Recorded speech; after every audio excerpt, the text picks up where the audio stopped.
Hello everyone, welcome to back my YouTube channel. तो आज हम बात करने वाले हैं हायोसिन ब्यूटाइल ब्रोमाइड इंजेक्शन के बारे में। तो आइए वीडियो को शुरू करते हैं। और यदि अभी तक आपने हमारे चैनल को सब्सक्राइब नहीं किया है तो कृपया चैनल को सब्सक्राइब कीजिए, लाइक कीजिए, शेयर कीजिए, साथ में बेल आइकन को प्रेस कीजिए ताकि हमारे आने वाली वीडियोज़ की नोटिफिकेशन आप तक पहुँचती रहे। तो हम बात कर रहे हैं हायोसिन ब्यूटाइल ब्रोमाइड इंजेक्शन के बारे में। तो आपको यह मार्केट में बहुत सारे ब्रांड नेम से मिल जाएगा और आपको बस्कोपान नाम से मिल जाएगा, बस्कोगाश नाम से मिल जाएगा। तो इसके मार्केट में आपको ये बहुत सारे ब्रांड नेम से मिल सकता है। आप इसका कंपोजिशन देके आप इस मेडिसिन को ले सकते हैं। तो इसका जो कंपोजिशन होता है वो होता है हायोसिन ब्यूटाइल ब्रोमाइड। अब हम इसकी स्ट्रेंथ की बात करें तो सबसे पहले मैं आपको बताना चाहूँगा, ये आपको इंजेक्शन फॉर्म में मिल जाता है, टैबलेट फॉर्म में मिल जाता है और सिरप के फॉर्म में मिल जाता है। तो हम बात करें आज इंजेक्शन के बारे में।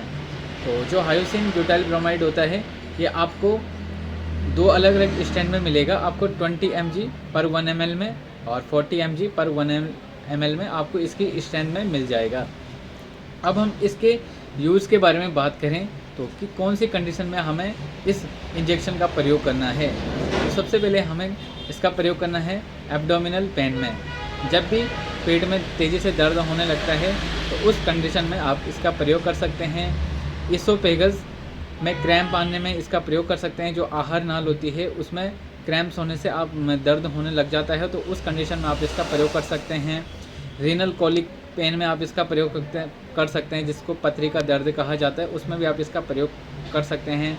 ब्लैडर में पेन होने की वजह से उसमें भी इसका प्रयोग किया जाता है। और एक IBS होता है जिसको हम इरिटेबल बाउल सिंड्रोम कहते हैं। तो IBS की जो प्रॉब्लम होती है उसमें हमें कभी तेज़ी से पेट में दर्द उठता है, कभी हमें दस्त लगती हैं, दस्त के दौरान दर्द होता है, या हमारी कभी बाद जो लैट्रिन होती है बिल्कुल पूरी तरह से बंद हो जाती है। तो IBS में ये सारी प्रॉब्लम पाई जाती हैं। इसके लिए मैंने एक नई वीडियो बनाई है, उसमें आप जाके देख सकते हैं। तो इन कंडीशन में आपका इसका प्रयोग कर सकते हैं। जब भी पेट में दर्द होता है या ऐसी कंडीशन होती है पथरी का दर्द हो रहा हो तो उस कंडीशन में इसका प्रयोग किया जाता है। अब हम इसके साइड इफेक्ट या इस इंजेक्शन के बारे में बताएं कि किस पेशेंट को आप ये इंजेक्शन नहीं दे सकते हैं। तो सबसे पहले ध्यान रखना है कि कुछ निम्न सिम्टम अगर पेशेंट में दिखाई देते हैं तो उस पेशेंट को इस इंजेक्शन को नहीं देना है।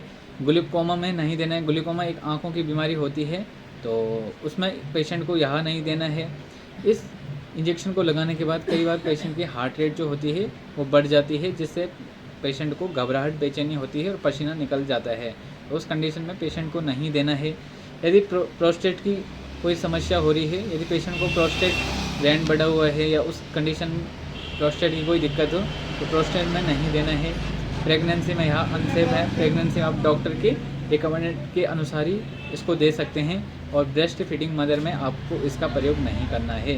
तो ये सारे जो कंडीशन होती हैं इनमें आपने पेशेंट को नहीं देना है। और कोई पेशेंट लीवर संबंधित बीमारी है, किसी को लीवर डिजीज़ है, तो उस पेशेंट में भी बहुत लो डोज में इसको देना है। अब हम इसके डोज़ के बारे में बात करें तो इसका डोज़ आपको एक एम्पुल एक बार में पूरा देना है, एडल्ट के लिए बोल रहे हैं। और आप 20 mg पर 1 डे में दे सकते हैं या 40 mg एक दिन में एक बार आपको यह इंजेक्शन देना है। और जिस प्रकार से आपकी कंडीशन होती है डॉक्टर उस हिसाब से आपकी डोज़ को निर्धारित करते हैं। तो जब भी दर्द होता है तो एक बार में यह इंजेक्शन पूरा देना है। आप इसको इंट्रावेनस भी दे सकते हैं और इंट्रामस्कुलर भी दे सकते हैं, किसी ड्रिप वगैरह में भी दे सकते हैं और इंट्रामस्कुलर भी आप इसको दे सकते हैं। तो ये सारी चीज़ें हैं। तो यदि वीडियो पसंद आए तो चैनल को सब्सक्राइब कीजिए, लाइक कीजिए, शेयर कीजिए। मिलते हैं आपको अपनी नेक्स्ट वीडियो में, तब तक के लिए जय हिंद।